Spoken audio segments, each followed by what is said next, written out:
Hello guys, രാവിലെ ഇതാ കെട്ടിയൊരുങ്ങി എങ്ങോട്ടാണ് പോകുന്നതെന്ന് വെച്ചാൽ കമ്മ്യൂണിറ്റി പോസ്റ്റിംഗ് ഉണ്ട്. കമ്മ്യൂണിറ്റി പോസ്റ്റിങ്ങിന് പോവുകയാണ്. വെള്ളവും ഫുഡും ഒക്കെ എടുത്ത് ഇതാ ഇറങ്ങി. ഇന്നപ്പം കമ്മ്യൂണിറ്റി പോസ്റ്റിങ്ങിലെ ഹെൽത്ത് എഡ്യൂക്കേഷൻ പ്രസൻറ്റേഷനുള്ള ദിവസമാണ്. അപ്പം സ്നാക്സും ജ്യൂസൊക്കെ മേടിക്കണം. അപ്പം ലേറ്റ് ആയതുകൊണ്ട് നമ്മളിതാ ഓട്ടോയൊക്കെ പിടിച്ചാണ് പോകുന്നത്. ഓട്ടോയിൽ കയറി അണ്ണനോട് പറഞ്ഞു പറപ്പിച്ച് വിടണം, ഇപ്പം എത്തണം എന്ന് പറഞ്ഞു. അങ്ങനെ പുള്ളി എന്തായാലും സ്പീഡിലെത്തിച്ച്. അങ്ങനെ സ്മാർട്ടിലെത്തി.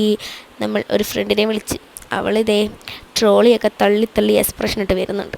ഇനി ബിസ്ക്കറ്റൊക്കെ എണ്ണയെടുത്ത് പിറക്കിയിട്ട് അത് ഏതെടുക്കണമെന്ന് കൺഫ്യൂഷനായിരുന്നു. പിന്നെ നമ്മൾ മിക്സ് ചെയ്ത് ഓറഞ്ചും പിന്നെ നീലയൊക്കെ അങ്ങ് എടുത്ത്. അങ്ങനെ തള്ളി വന്നപ്പോൾ ജ്യൂസ് കണ്ടുപിടിച്ച്. ജ്യൂസും കൺഫ്യൂഷനായി, ഏത് വേണം. പിന്നെ രണ്ടും മിക്സ് ചെയ്ത് ക്യാരമലും ആയി. പിന്നെ ചോക്ലേറ്റും അങ്ങ് എടുത്ത്. അതൊക്കെ എടുത്ത് എണ്ണയിട്ട് ഇതാ ബില്ല് ചെയ്യാൻ വേണ്ടി തള്ളിപ്പോവാണ്. അതിൻ്റെ ഷോയാണ് കാണുന്നത്. അങ്ങനെ ചെന്ന് ബില്ല് ചെയ്യാൻ ചെന്നപ്പോൾ പുള്ളി ആകെ കൺഫ്യൂഷൻ. പുള്ളി തിരിച്ചിടുന്നു, മറിച്ചിടുന്നു. അവസാനം പുള്ളി ബില്ല് ചെയ്ത് തന്നു. പിന്നെ ബില്ല് ചെയ്ത് അവിടെ നിന്ന് ഇറങ്ങി നമ്മളിതാ ഓടി ബസ്സിലേക്ക് പോവാണ്. ലേറ്റായി, ബസ് ഇപ്പോൾ എടുക്കും. അങ്ങനെ ബസ്സിൽ ചെന്നപ്പോഴാണ് നമ്മളത് അറിയണത്, കണ്ടൻറ് എടുത്തിട്ടില്ല, സോ പ്രസൻറ്റേഷൻ ക്യാൻസൽ. പിന്നെ അതിൻ്റെ സന്തോഷത്തിൽ നമ്മൾ നേരെ പോസ്റ്റിംഗ് സ്ഥലത്തെത്തി. ബാക്കി അടുത്ത വീഡിയോ കാണാം.